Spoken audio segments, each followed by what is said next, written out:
The sun has gone down at Hangman's Hill, and the ghost at Misery Corner isn't walking tonight. So, welcome to the Weird Tales Radio Show, your weekly fix of ghost stories, urban myths, witchcraft, magic, and folklore.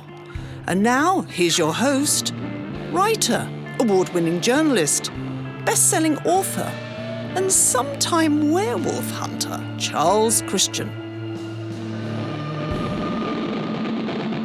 Hello and welcome to another episode of the Weird Tales Radio Show with me, Charles Christian. Thank you so much for tuning in again for what is going to be another packed show featuring everything from the Men in Black to Is There Life on Mars to Have Deer Ticks Become Weaponised. We start, as promised last week, with the final part of our interview with Nick Redfern, in which he talks about the perils of writing books about the Men in Black and also how he first developed his interest in the weird and paranormal.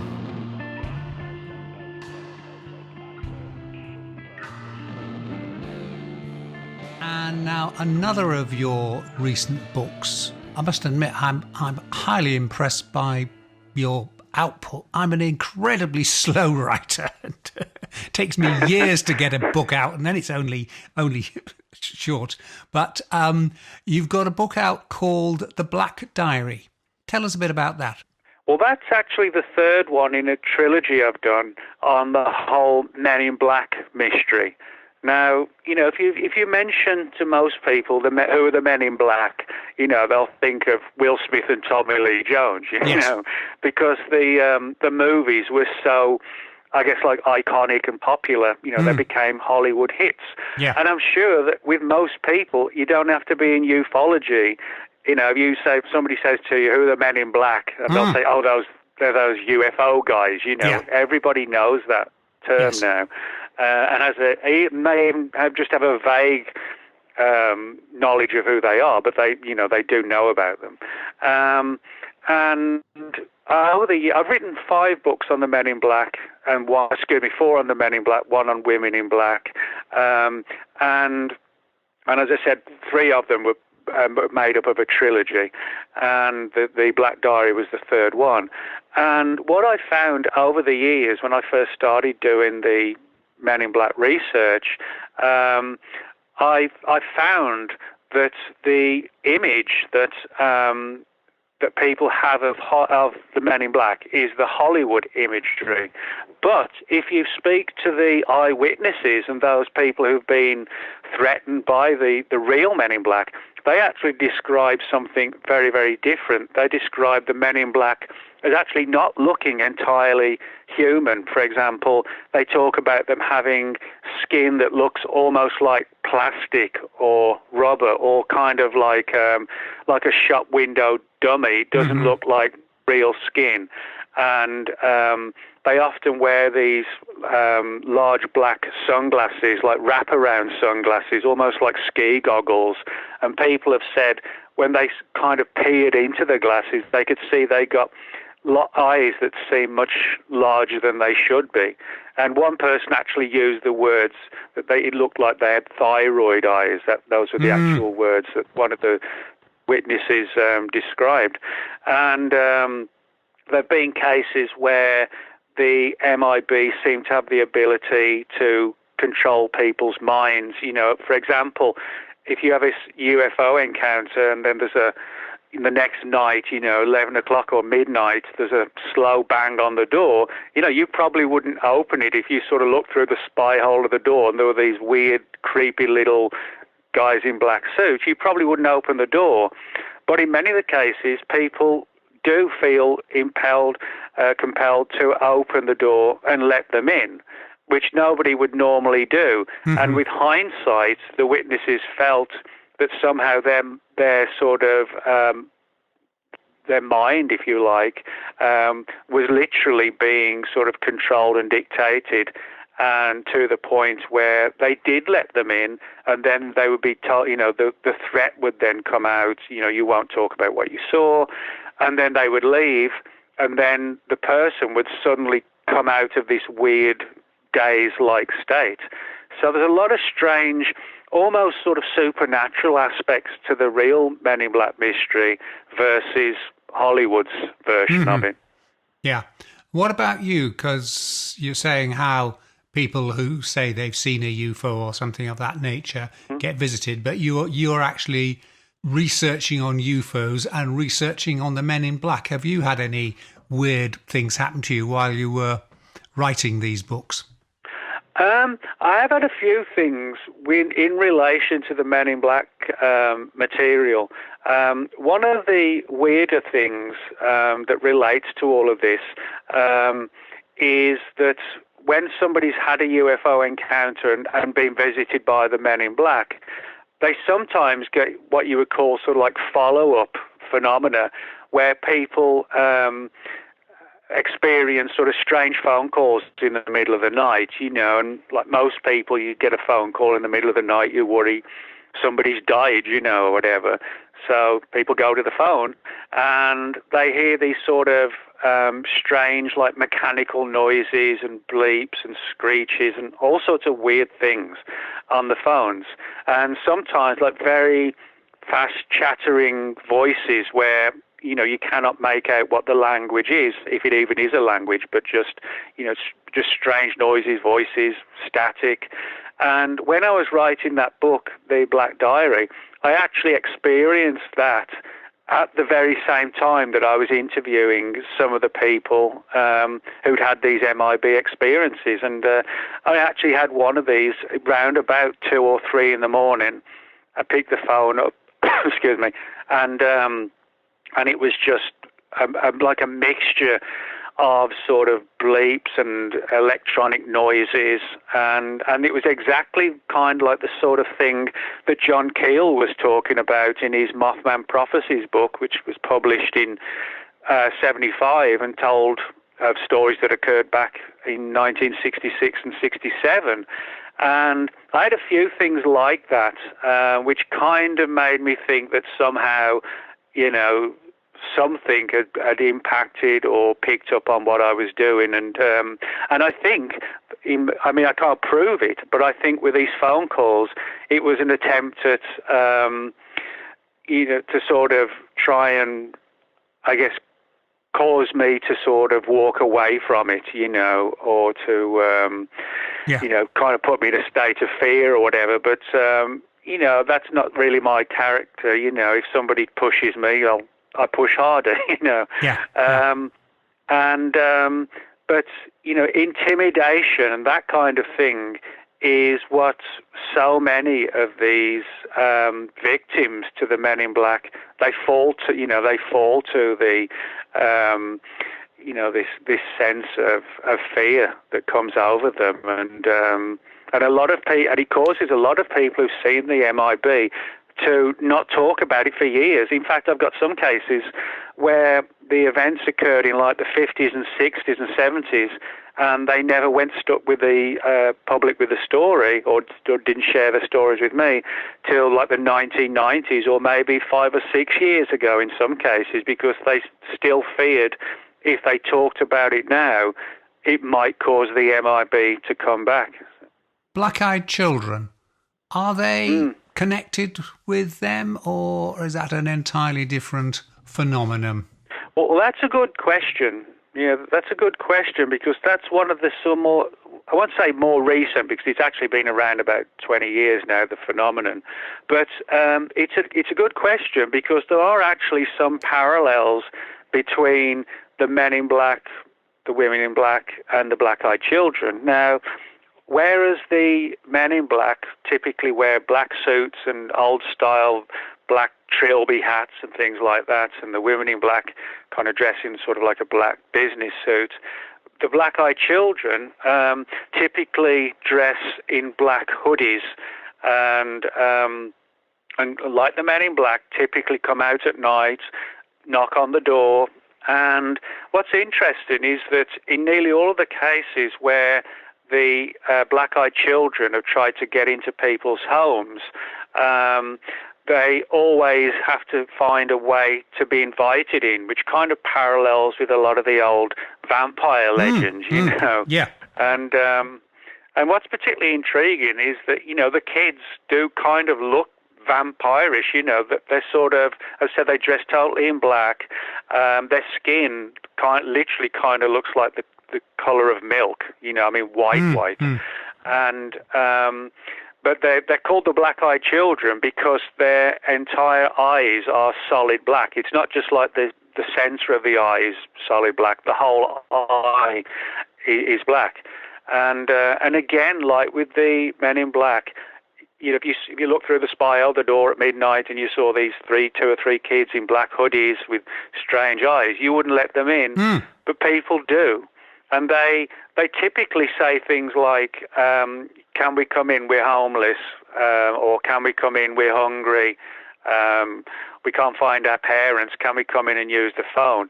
And there's always, it's almost like they, in a strange way, they have to abide by certain rules and regulations, and if you don't allow them to have that permission, then they cannot enter.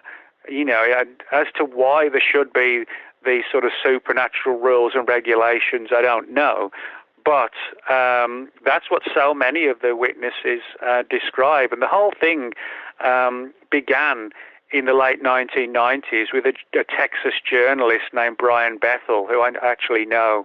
And he was the first guy to not necessarily have a black-eyed children encounter, but he was certainly the first one who talked about it. And, being a respectable journalist on a local newspaper, he was just freaked out by the situation. And it's a fascinating phenomenon because it sort of straddles the worlds of paranormal, the supernatural, the occult, and conspiracy theorizing as well. So. Yeah, conscious of the time, but one thing I'm always interested in learning is what got you into this in the first place? That's a good question. Actually, the primary thing that got me involved in this was, funny enough, I mentioned how my parents took me to Loch Ness. Well, years before that, where long before I was born, my dad was in the British Royal Air Force, and he was a radar mechanic, and he was stationed at various Royal Air Force bases, one of them being a now closed down base on the east coast of England called Neatishead, and that was where he had his final tour of duty, so to speak.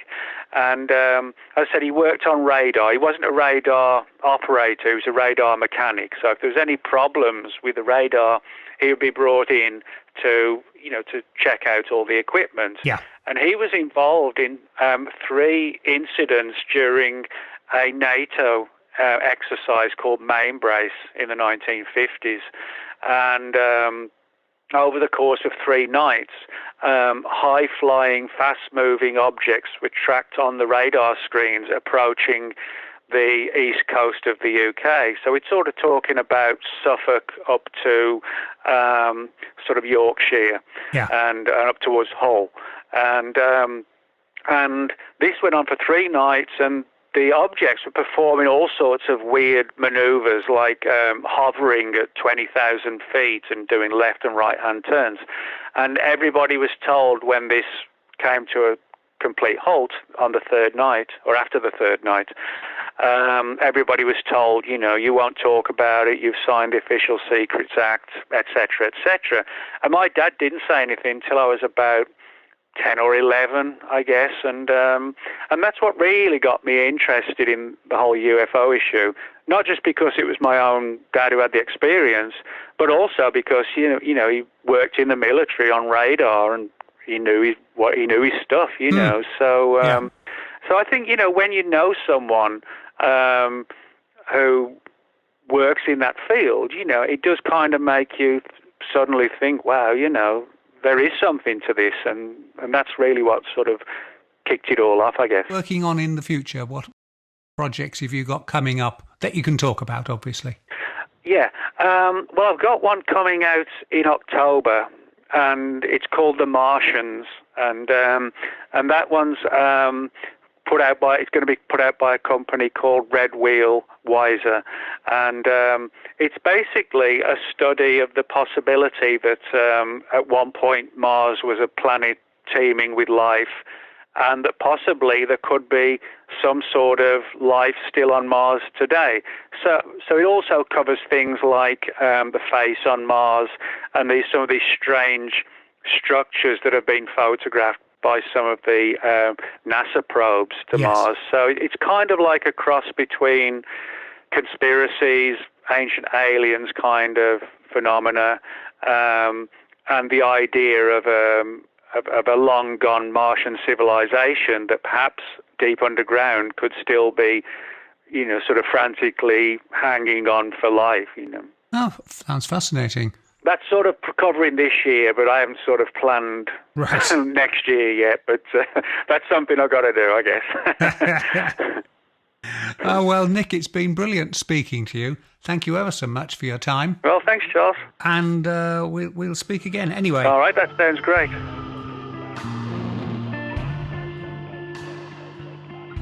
For more information about Nick Redfern and his books, check out his website at http://nickredfernfortean.blogspot.com. That's Nick Redfern Fortean, FORTEAN.blogspot.com. Next up, we're talking to Kris Newby, an author and award-winning science writer at Stanford University and the senior producer of the Lyme disease documentary Under Our Skin, which premiered at the Tribeca Film Festival and was a 2010 Oscar semi-finalist. Kris's interest in Lyme disease is personal, as in 2002 she and her husband were bitten by unseen ticks while vacationing on Martha's Vineyard. She says, after we returned home, we slid into the abyss of a mysterious 6-year illness. It took 1 year, 10 doctors and over $60,000 to diagnose Lyme disease and babesiosis. While she was recovering, she decided to investigate Lyme disease and became involved in the Under Our Skin documentary, and then later discovered that many of the current tick-borne diseases may have begun as US military bioweapon research, which of course is creepily close to home, as it's widely believed the current coronavirus pandemic began as a bioengineering project that went wrong.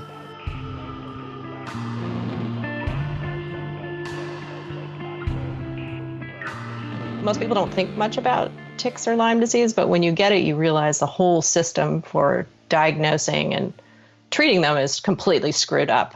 And a lot of people go on to be diagnosed super late, like us, a year, some people 5 or 6 years before they're diagnosed. And then at that point, it becomes chronic, yet the U.S. medical system has not sort of officially embraced the fact that it can be chronic and you need to treat it with long-term antibiotics, like with TB or something. Yeah, I believe the Canadian singer Avril Lavigne, which she went down with it, didn't she? It basically derailed her career for several years because one of the effects, isn't it, that you have no energy and you're just left drained and basically just want to lie in bed all day.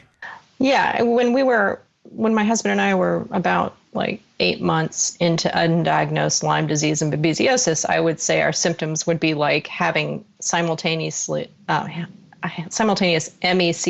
chronic fatigue, Alzheimer's, arthritis, and multiple sclerosis. It's just it's incredibly sick. You get incredibly sick.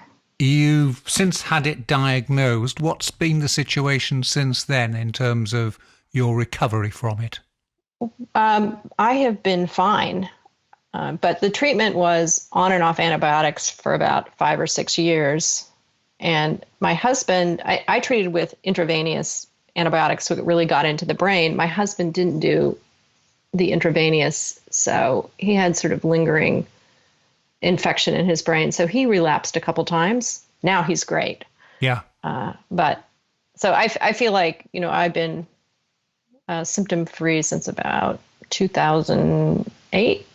So about 10 years. 10 years or so. That's a lot. Now, for people who aren't familiar with it, it's spread by ticks, which probably best known as associated with deer, I think, but they basically lurk in the long grass, don't they? And they can sort of latch onto a human host or any animal that goes by.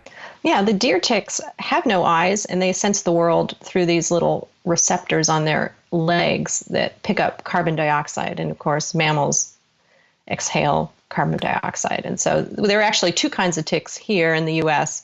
There's the deer tick, who are that are blind, and they crawl up on a blade of grass, or they sit on a picnic bench, and then they sense CO2 and they creep. So there's a new tick that was introduced to the northern part of the United States called the Lone Star tick, and that one has rudimentary eyes, and it's very aggressive and man-biting, and it actually stalks its prey. So it's more dangerous. It carries spotted fever, rickettsia bacterium, and its saliva can give people a red meat allergy for life, which sends someone to the ER if they eat a pastrami sandwich. It's nasty. Obviously, one issue you found when you contracted it was that it took a long time for the medical services to actually diagnose what you've got. So obviously that is a cause for concern, but you've since been doing your own research and you believe that there is an issue that possibly ticks have been the result of some government research project, possibly even weaponized, and that's the reason. And you quote a figure here saying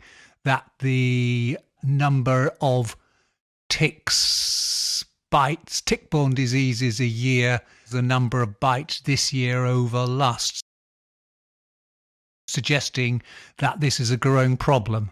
Yes. And so what happened? Well, the official story of how Lyme disease became a problem is, in 1882, it was published that William Burgdorfer, a Swiss-American scientist who worked out of Montana, got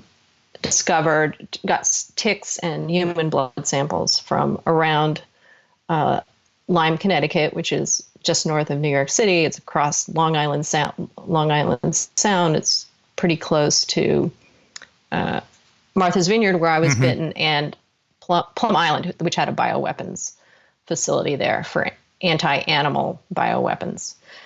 So the official story is that all these people had been getting sick in the mid-'70s, and they looked for 10 years. The scientists around there, it was pretty fragmented investigation between 5 different states and 3 different public health institutions. And they said, okay, we found this spirochete. It's new here, and we think that's making people sick. So what I did with my book was I looked backwards and in time to say, to see what were the lead ups and the signs, and when did the epidemic really, really start? And that's when I found that there were 3 freaky new tick-borne diseases that spontaneously became a problem in that area around New York City. And that coincided with the peak of the U.S. biological weapons program. And I had done a documentary and met Willie Burgdorfer, who intimated in our first interview for the documentary in 2007 that there was more to the Lyme disease story. Yes. And later, he admitted that he was a notorious bug-borne weapons biodesigner. Right. Now, the documentary you mentioned is called Under Our Skin, which premiered at the Tribeca Film Festival and was a 2010 Oscar nomination semi-finalist, I believe. Yes, which was pretty surprising for an hour and a half film of a bad disease and suffering. But, it filled a need. Yeah, a lot of movies are like that, actually. Hour and a half of suffering. But, is that available on DVD or YouTube or anything like that? Yeah, It's streaming on a couple different services. It's either inexpensive or free. It keeps moving around. You can also order the DVD from the director's company, which is Open Eye Pictures. Right. So you can. It's called Under Our Skin, and so if you'll find places to buy it. The latest development, am I right in thinking, is that Congressman Chris Smith for New Jersey wants to investigate this, or is calling for an investigation of this. Yes. So he's in New Jersey, right around Lyme in New York, where the ground zero of what I believe is a biological weapons accident or possibly deliberate release that happened around the late 60s. So he's at the epicenter of it, and it's taking a huge toll on the health of his state, with, people not being able to work, the drain on social services, families break up, go bankrupt because the health institutions here don't adequately treat chronic Lyme or even admit that it is a real thing. They don't even have an insurance reimbursement code for it. So anyways, that's why he feels like, he read the book when it came out a year ago, and I had no idea he was going to do this, but on television, he waved it around last year and said, this bit is really convincing that there could be a military origin to this outbreak, and we really, really need to investigate it because it would save millions of dollars of research to know what diseases were released where, in the military program. Because there are literally thousands of experiments that happened in their pursuit to find the perfect bug-borne weapon, or creating aerosolized weapons with bacterium that can be carried by ticks. Yeah. So that's why he wants. So anyways, it was put in the defense budget last year, but it went up for a Senate vote in December, and it got pulled out for unknown reasons. But that was when Trump's impeachment was going on. So who knows what happened in that room? Yeah. When they voted on it. Yeah. So he reintroduced it this year. And I think it's great because, this, as I researched this bioweaponization of insects and bugs for 5 years, and it is a really secretive program. I mean, it used the same sort of secrecy rules as the Manhattan Nuclear Project. So everything's locked down. After the biological weapons program was shut down by Nixon in 1972, a lot of those documents were burned. Mm-hmm. So it's a little bit like putting together 100,000 piece jigsaw puzzle to get private files with those things and archives and find those eyewitnesses who were there. And now some of the things you say, now we should also mention your book, which is Bitten, as you said, came out last year. And is that available on the usual channels, Amazon and things of that nature? Yes, and it's audio and Kindle, and the paperback just came out. And now some of the things you're saying you found were eyewitness accounts and documents saying, for example, the US military dropped ticks on sugarcane workers in Cuba in presumably the 1960s. Yeah, so President Kennedy and his brother Bobby were really mad that their Bay of Pigs operation was compromised and it was a horrible loss. And so they doubled down and formed a secret program with the CIA and the military to seek revenge on Fidel Castro for that. And they had this thing called Operation Mongoose, and there were all these sub-projects. And one of the sub-projects, 33B, was to hit Castro by damaging his number one cash crop, which was sugarcane. And they thought, well, we'll just make the workers sick by dropping poison ticks on them. So I found a Black Ops CIA guy who, it was like way before I was going to write the book, but I met him by chance, and he's a trustworthy source. And he said, he told me all the horrible things he did in Vietnam War. And he said, the strangest thing I ever did was drop poison ticks on Cuba. And it was just shocking. I ran into the bathroom and took notes. And then, but it was a single source thing I'm going to put in the book. But then the Kennedy assassination files were released in 2017 and 18. And there I found the details of that pilot study. This CIA dropper told me he considered the operation a failure, and that's what they said in the notes, because he came home and I guess he had some of the buggers on his clothing, and he gave it to his newborn. He gave whatever disease was in them to his newborn, and his newborn almost died. Yeah. So, yeah. I mean, it perfectly illustrated the risks of any kind of weapons program where you're trying to control two living things. Ticks are engineering marvels over hundreds of millions of years, and they're just really good at what they do, which is like stealth blood meals. Yeah. Yes. And then there's another story about the release of over 250,000 radioactive ticks over Montana and Virginia, which seems somewhat bizarre because I know there's no Cuban sugarcane workers in Montana and Virginia. I know. Well, they were this part was to figure out what to do against the Soviets. And they thought ticks were this perfect stealth weapon because you can drop them and load them with dangerous germs and drop them in an area. But the Army always wants to know, if we drop these ticks, like how far will they creep, so we know how far the disease will spread.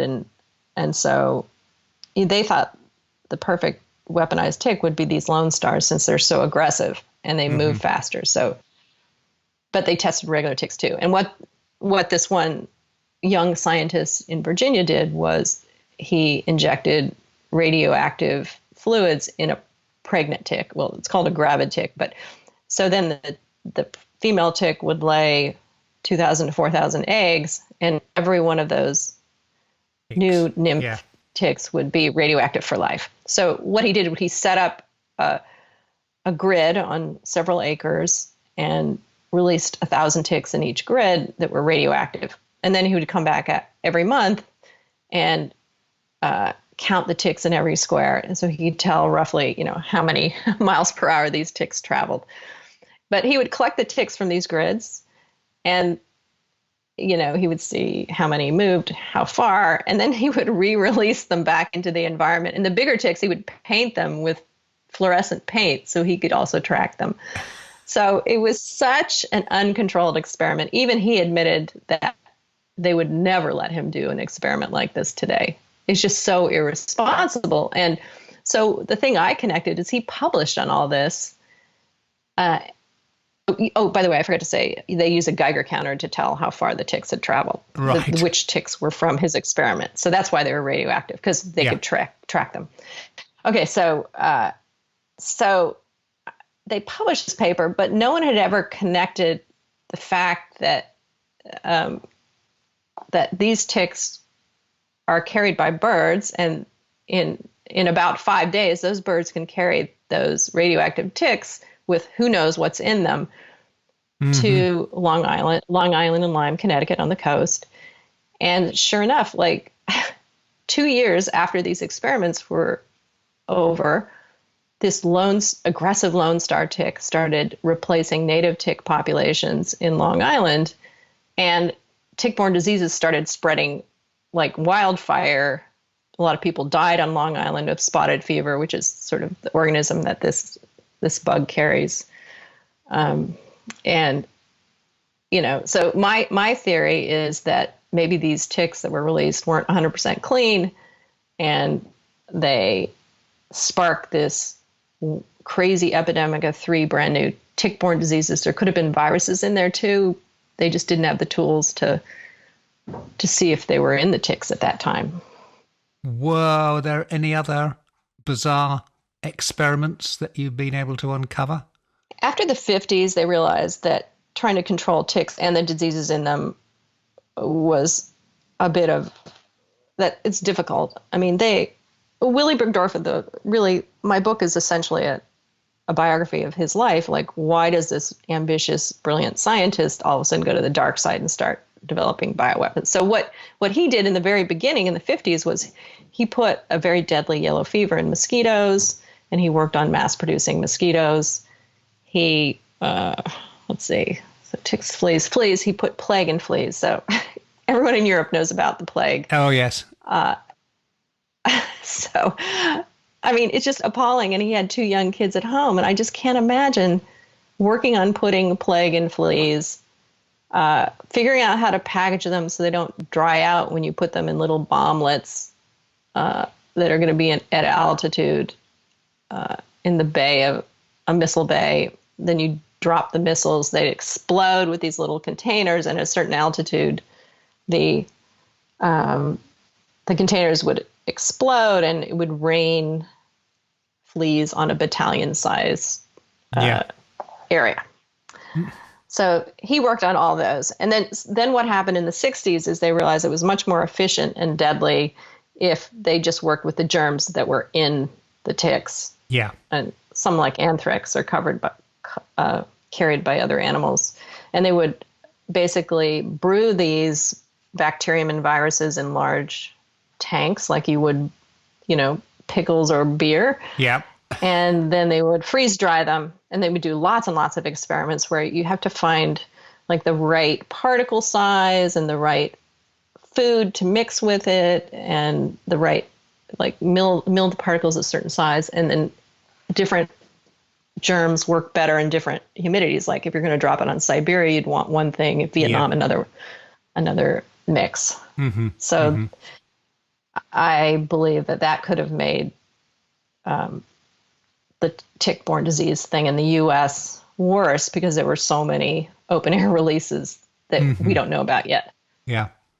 And when you say you don't know about it, one of the reasons is the records have all been burned, shredded, because the program was closed down by... Or they're just locked down. Yeah, like what I was trying to get some documents this year, well, when I was doing the book, on the aerobiology program with rickettsials and bacterium that were aerosolized, and they said, oh yeah, that document is declassified, but we can't let you see it because it's national security.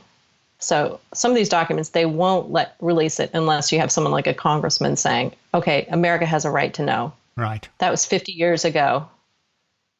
If you broke it, you need to fix it, military. Yes.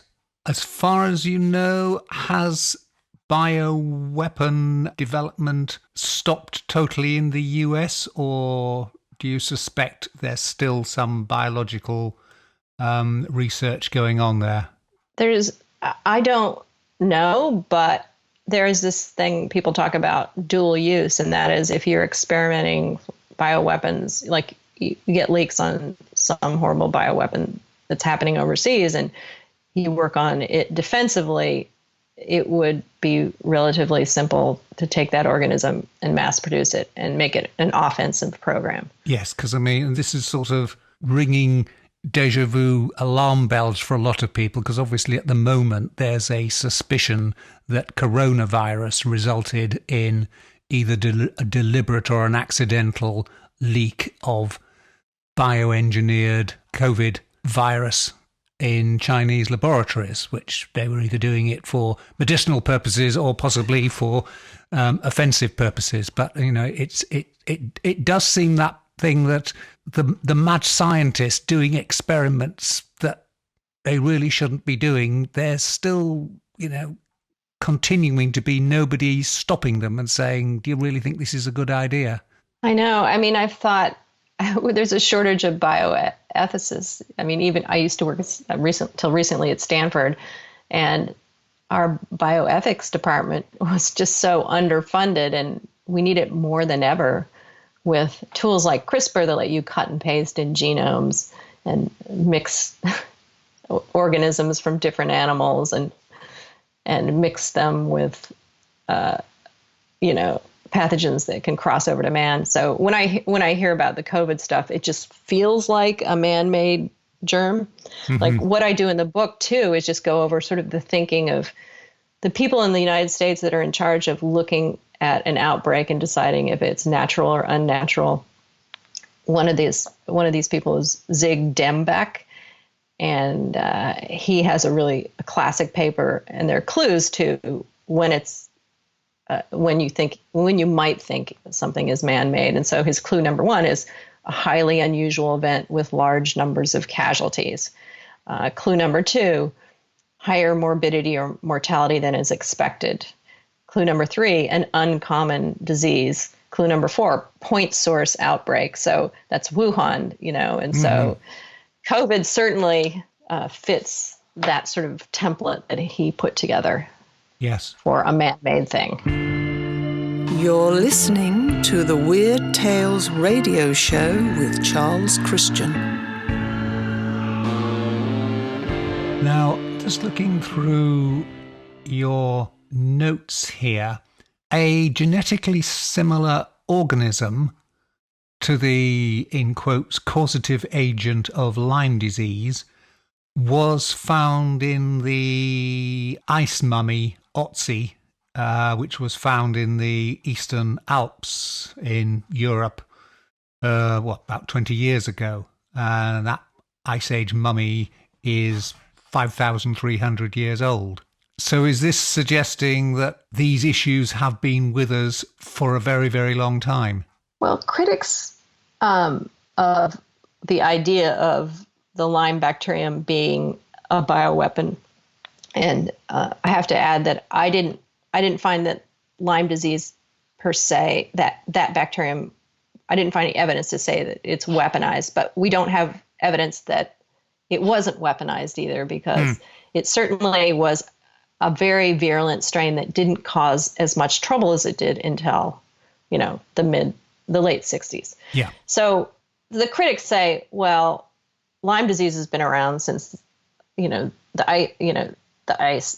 Neanderthals. So of course it can't be a bioweapon. But I went and read the paper a couple of weeks ago in detail, and it was just like, whoa, only 20%.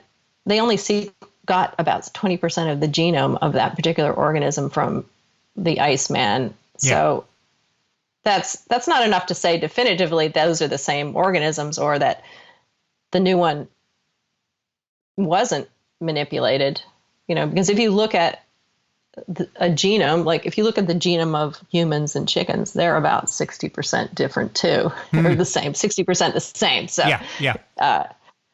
so to me, that isn't a convincing argument. But the thing that I have strongest proof for in that outbreak around Lyme, Connecticut, is that there was another organism similar from the spotted fever category, a rickettsial, that was what Willy Burgdorfer, the discoverer, thought was a very suspicious bioweapon that he had remembered, back from the 50s and 60s when he was in the bioweapon program.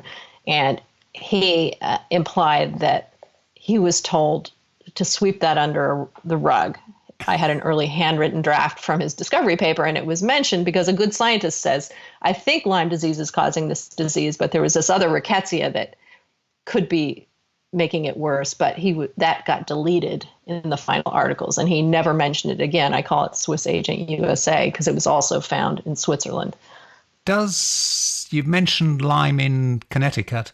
Is that where the name Lyme disease comes from, or is that purely a coincidence? So that's that just happens to be the place where a Yale researcher, a rheumatologist, Alan Steer, first started gathering evidence about what this outbreak might be. And they at first thought it was a virus. Then they realized it was tick-borne.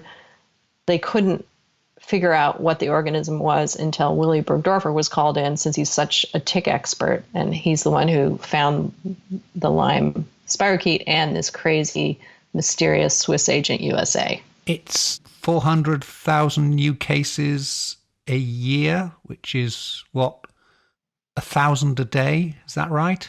The spread of it? Yes. So, and some experts, for example, the CEO of a dog diagnostics company thinks that it could be 100 times that, because he collects the dog cases. So I'd say that the surveillance of cases, the counting of cases for Lyme disease is really bad. Even CDC admitted that in the last year. And they had some plans to fix it, but then COVID hit. So really, I worry about the tick-borne disease situation here, because the symptoms in the beginning are very much like COVID, and then all attempts to assess the problem have stopped. Yes, you say, do we see it in other countries? Yes, we certainly do. Lyme disease. Where are you now on the congressional investigation, Chris Smith's initiative? Where are we now on that? When's something likely to happen, or is it going to risk getting buried with the election? Yeah. Well, it just passed the House this week. It did, right. So that's great. And then it goes to the Senate. And right now, the Lyme groups are trying to get some senators on board with supporting it so it doesn't get shunted off again. And in the meantime, I'm just poking my stick at the agencies that I've submitted Freedom of Information Acts, trying to get those moving. I'm going to try to get some of my Congress people to help, and maybe the FOIA ombudsman. Also, since I released the book, I've gotten a lot of leads that sort of confirm what's said in the book. And so I'm following those leads, and I'm working with a documentary company in New York City, and they're doing pre-production on the documentary on it. So hopefully there'll be more answers in that film. As is always the way with these things, I gather a Washington Post op-ed from about this time last year came out with the usual thing that it's fake news, it's a conspiracy theory, that Lyme disease is anything than a purely natural situation. So that was super frustrating, because this vet professor posted this op-ed and it wasn't fact-checked by Washington Post. So I called the author and I said, hey, did you know that you got a couple things wrong? Have you read my book, actually? Because he was, he linked to my book and was derogatory to the findings. And I said, have you read the book? And he goes, no, I don't have time to read books. and then I said, this is a Friday night. He probably had a couple glasses of wine. And then I said, well, do you mind if I just go over like some of the things you got wrong? He says, fine, sure. And so then I went over that. And then I copied his editor, who was at a news publisher who just gives free content to the Washington Post. Mm-hmm. And I guess they didn't fact check it. And so even though I gave him the corrections, he didn't withdraw it or make a correction online. And he says, and the editor says, well, it's just an op-ed piece. And then I said, do you want me to send you a book so you can read it over? He says, well, yeah, you can send it to me, but I'll just shred it. So anyways, I just was appalled at his lack of curiosity and the fact that just because he's a professor, he gets a Washington Post op-ed and I'm called fake news. So, it's just the really frustrating thing about the state of the news right now. It's so okay for people to lie. Yeah. And, how can we get back to the old fact-checking media? And I gather this professor, he's done research into a tick-borne bioweapon, and he's got parents who were in military intelligence as well. Yeah, so you have to consider, a lot of times when someone talks about my book, and anytime I just research their background. And so you have to think about where he comes from. And maybe he has a different point of view about this disease than a patient, a patient whose life has been ruined. He has, versus someone who around the dinner table would talk about vivisecting rabbits who'd been exposed to nuclear tests. Yeah. So it's a different, you have to consider the source. You've just got the paperback out. you're working on a new documentary, and it's fingers crossed on whether the Senate will take the investigation any further. Any other initiatives you're doing that, or because I did see you said you've done with Lyme disease, but then after you'd done the documentary, but then you ended up writing a book about it as well. Where next for you? Well, when you do all this deep dive into crazy Cold War stuff, there are just so many other bizarre stories. There's bat bombs and, yes. Yeah. And so I got some really interesting side stories that don't have to do with Lyme, but they're about these crazy biological weapons programs. When there was no oversight, they called some of these CIA-driven programs run by rogue elephants. No one could control them. Very little was written down. So I'm just like digging and trying to decide what to do next. I mean, because it's been a year since it was out. It was pretty intense. It's been an intense year for everyone. So I'm just exploring right now. Yes, it's a fascinating idea, and I mean, you're reminded of that character that crops up in the Jurassic Park movies, where he say, should scientists really be doing all this? And there's no stopping them. I know. I love that line. I included it in my book. Just because scientists can do something, it doesn't mean they should do it. Well, anyway, thank you, Kris, and good luck in the future. And here's fingers crossed that the Senate will take things further forward, and if only that it provides a better medical system for all the people who are suffering from it. It's one of those things, isn't it, that a disease that doesn't kill you but sort of ruins your life, that tends to get ignored, and it's just one of those things, whereas the effect of all those people whose careers are foreshortened and their lifestyle is jeopardized tends to get ignored. Yeah, to me, it's a preventable tragedy if we had acted sooner, and I just wish we could move forward and treat it seriously. Thank you very much. Oh, thank you so much for inviting me on.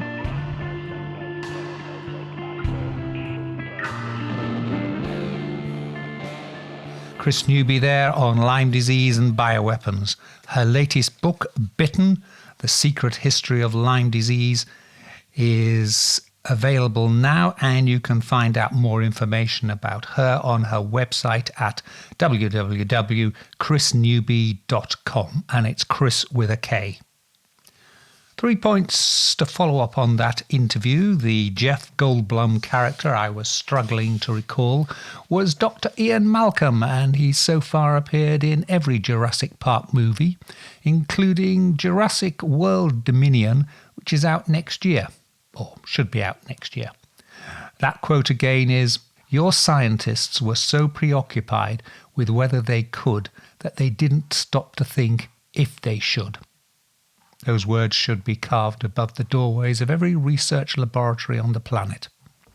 The second point is that in Kris Newby's interview, she mentioned the tick-borne disease babesiosis. Well, last week it was reported that it's been diagnosed for the first time on a patient living in England.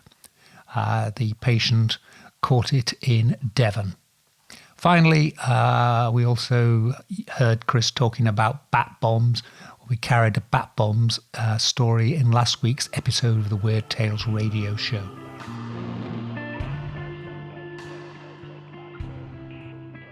Last month, we carried an interview with Ole Damagard on the subject of conspiracies and the deep state. Now, because it was such a long interview, we had to split it over 2 shows.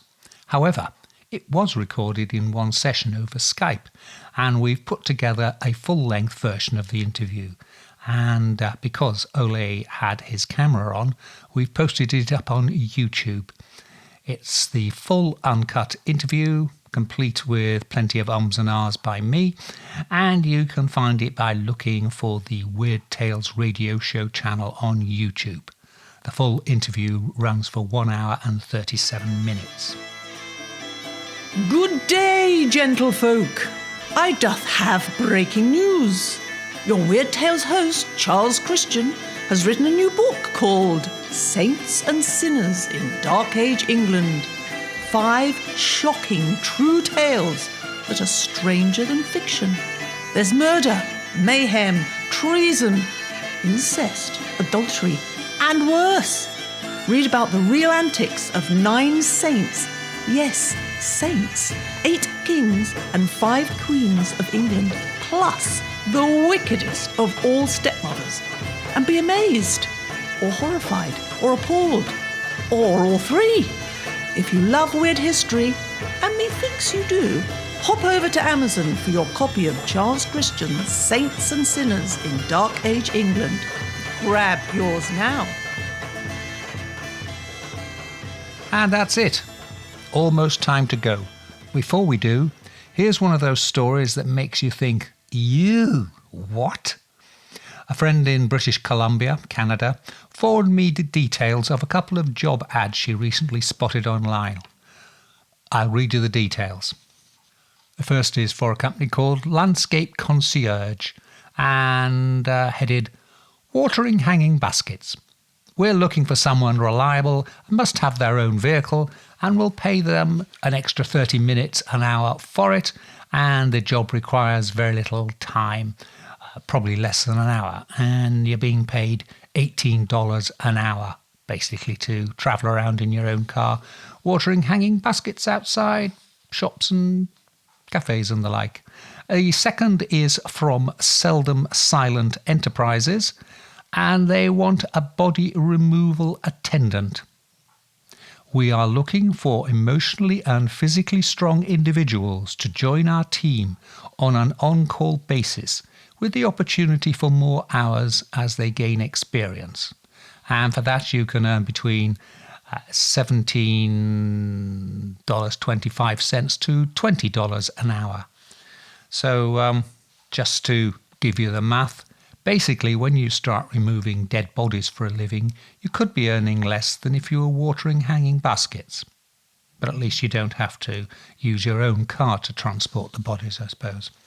Now it just remains for me to say, this is Charles Christian saying, thank you very much for listening, and please join me again next week for more weird tales for these weird times we're living in.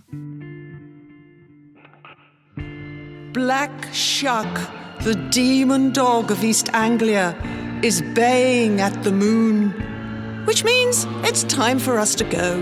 You've been listening to the Weird Tales radio show with Charles Christian, your weekly fix of ghost stories, urban myths, witchcraft, magic and folklore. You can keep in touch with us online at www.weirdtalesradio.com, by email to weirdtales@icloud.com, and on Twitter @ChristianUncut. Join us again next week for another edition of the Weird Tales radio show. Good night.